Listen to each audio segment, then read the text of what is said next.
Hello everyone, my self doctor संस्कृति। आज इस वीडियो में हम बात करेंगे रिगार्डिंग आर्थराइटिस कि आर्थराइटिस क्या बीमारी है, किस वजह से होती है और कितने टाइप्स की होती है, और शुरुआती लक्षण जो भी साइंस हैं, सिम्टम्स हैं, आपको कौन कौन से अर्ली स्टेजेस में नजर आएंगे।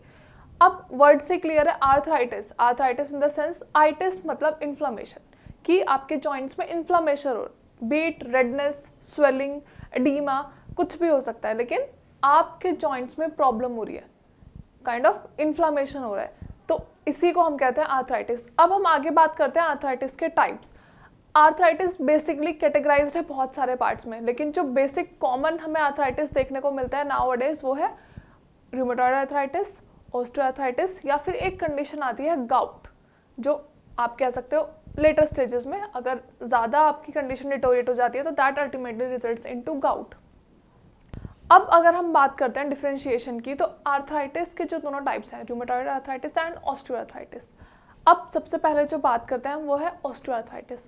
ऑस्टियोआर्थराइटिस एक ऐसी कंडीशन है जो जनरली हर थर्ड पर्सन में नज़र आती है और बहुत ज़्यादा कॉमन है up to an age like after 40, और अब तो आफ्टर 35 भी बहुत ज़्यादा केसेस नज़र आते हैं।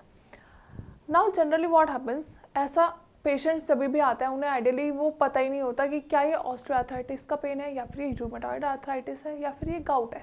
गाउट की जो कंडीशन है वो एकदम ही ऑपोजिट है, एकदम ही इन दोनों से डिफरेंशिएटेड है। लेकिन अगर हम बात करते हैं ऑस्टियोआर्थराइटिस की और रूमेटॉइड आर्थराइटिस की, ऑस्टियोआर्थराइटिस में क्या होता है, हमारे जॉइंट्स को लिगामेंट कवर करके रखते हैं, एक कुशन प्रोवाइड करते हैं जिसकी वजह से जो भी हम मूवमेंट कर पाते हैं, लाइक सपोज दिस इज हमारा नी जॉइंट, तो नी जॉइंट पे जो भी ये मूवमेंट होती है हमारे नी की, तो वो हमारे लिगामेंट सपोर्ट करते हैं।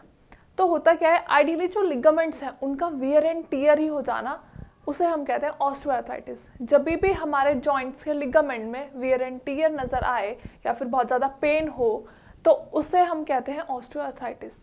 लेकिन अगर हम दूसरी साइड बात करते हैं रूमेटॉइड आर्थराइटिस की, तो इसमें क्या होता है, हमारी बॉडी की इम्यूनिटी, मतलब हमारे बॉडी का खुद का इम्यून सिस्टम हमारे जॉइंट्स को ट्रिगर करना स्टार्ट कर देता है, दैट इज हमारे जॉइंट्स में इन्फ्लामेशन करना स्टार्ट कर देता है, प्रॉब्लम्स आनी स्टार्ट हो जाती हैं। कोई अननोन रीजन नहीं है इस चीज़ का, लेकिन जो अपनी खुद की बॉडी है वो ही अपना इम्यून सिस्टम ढंग से काम नहीं कर पाता, जिसकी वजह से हमारे जॉइंट्स में प्रॉब्लम नजर आती है। अब ये तो बात कर ली हमने आर्थराइटिस की, मतलब आर्थराइटिस के टाइप्स की। अगर हम बात करते हैं इसका कुछ मॉडिफाइड वर्जन, तो दैट इज गाउट। गाउट में क्या होता है, यूरिक क्रिस्टल्स होते हैं, हमारी बॉडी में यूरिया होता है जैसे कि आप सभी को पता है। तो अगर हमारे जॉइंट्स में यूरिक एसिड एक्यूमुलेट होना स्टार्ट हो जाए तो उसे हम कहते हैं गाउट। गाउट बेसिकली हमारे टो से स्टार्ट होता है, ग्रेट टो से स्टार्ट होता है और धीरे धीरे ग्रेजुअली हमारी अपर बॉडी में आना स्टार्ट हो जाता है। तो ये एक कंडीशन है जो बहुत ज़्यादा सीवियर है, इसमें बहुत ज़्यादा बर्निंग सेंसेशनल पेन होता है जो बहुत ज़्यादा प्रॉब्लम क्रिएट करता है, ना आप चल पाते हो, ना आप पैर को उठा के रख पाते हो। तो ये एक कंडीशन है। Now talking about science and symptoms, और कौन कौन से ऐसे साइंस एंड सिम्टम्स हैं जिनसे आप पहचान सकते हो कि हाँ ये लक्षण शायद आर्थराइटिस के हो सकते हैं। अब हम सबसे पहले बात करते हैं हमारे जॉइंट की, क्योंकि ये प्रॉब्लम जॉइंट्स रिलेटेड है। तो जॉइंट में आप क्या क्या देख सकते हो, first is swelling, unusual swelling आपको नजर आएगी।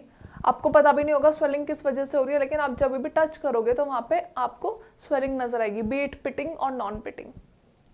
अगर हम दूसरे सिम्टम की बात करें तो रेडनेस, बहुत ज़्यादा आपको रेडनेस फील होगी और वार्मथ फील होगी, ऐसा लगेगा कि आपके जो भी हैं, जो भी जोड़े हैं उनमें दर्द तो हो ही रहा है, लेकिन वो साथ में गर्म, आपको गर्माहट महसूस होगी।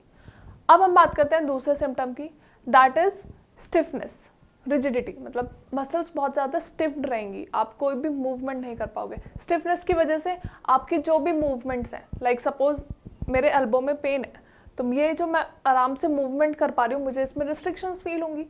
स्टिफनेस की वजह से मैं मूवमेंट कोई भी पॉसिबल नहीं कर पाऊंगी, तो हमारा रेंज ऑफ मोशन भी आर्थराइटिस की वजह से डिटोरिएट होता है।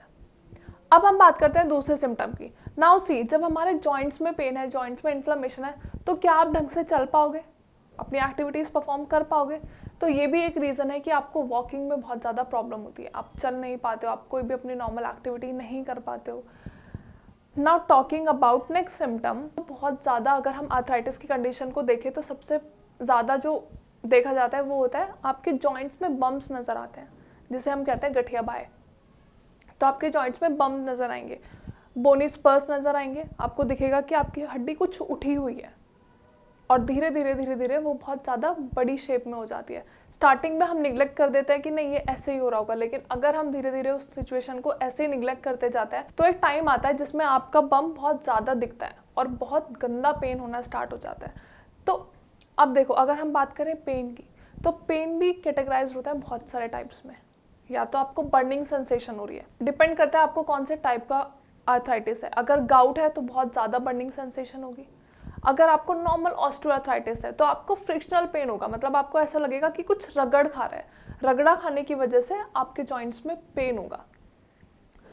पेन अगर हम देखा जाए तो इंटरमीडिएट एंड स्टैटिक दो टाइप के पेन होते हैं। अगर इंटरमीडिएट पेन होगा तो होगा खत्म हो जाएगा, होगा खत्म हो जाएगा, मतलब on and off type of pen.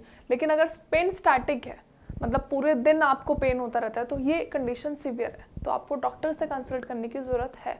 क्योंकि हम आधा मैनेजमेंट खुद से करने की कोशिश करते हैं। हमें ये लगता है कि ये तो नॉर्मल पेन है, ठीक हो जाएगा, मैकेनिकल पेन है, हमने बहुत ज़्यादा काम कर लिया है या फिर हम बहुत ज़्यादा घूम फिर लिए हैं, चल लिए हैं, तो जिसकी वजह से हमें दर्द हो रहा है। लेकिन हमें बॉडी की अंदर की एक्टिविटीज़ नहीं पता होती कि हमारी बॉडी किस चीज़ को कैसे रिस्पॉन्ड करिए, ये हम बहुत बार नहीं समझ पाते हैं। तो अगर आपको पेन हो रहा है तो आप प्लीज़ डॉक्टर से कंसल्ट करिए, क्योंकि आर्थराइटिस है ये ठीक है, लेकिन कौन से टाइप का आर्थराइटिस है वो उसका मैनेजमेंट, उसका ट्रीटमेंट एंड उसका रिकवरी प्रोटोकॉल डिपेंड करता है। अगर हम बात करें इसके ट्रीटमेंट की, तो ट्रीटमेंट में क्या होता है, आप मेडिकेशंस लोगे, आपको आराम मिलेगा, लेकिन प्रॉब्लम ख़त्म नहीं होगी।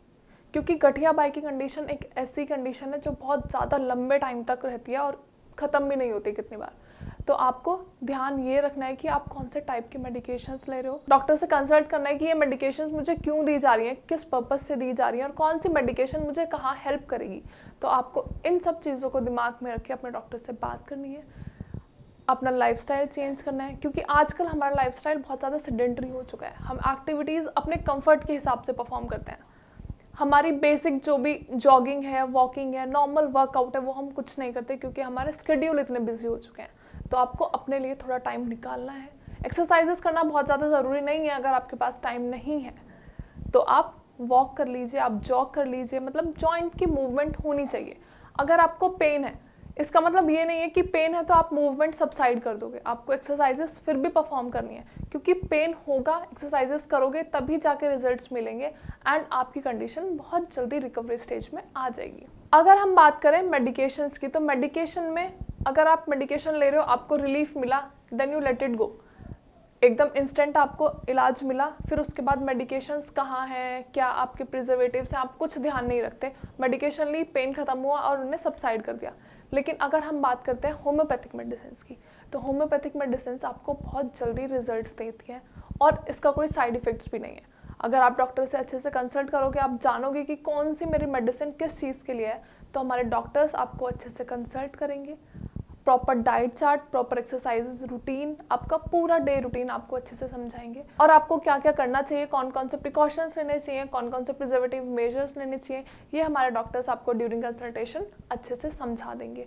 आई होप वीडियो समझ आई होगी। अगर आपको वीडियो के रिगार्डिंग कोई भी क्वेरी है, कोई भी क्वेश्चन है, तो you can just directly call us on the number given below, या फिर आप कमेंट सेक्शन में भी अपनी क्वेरी मेंशन कर सकते हैं। Thank you so much.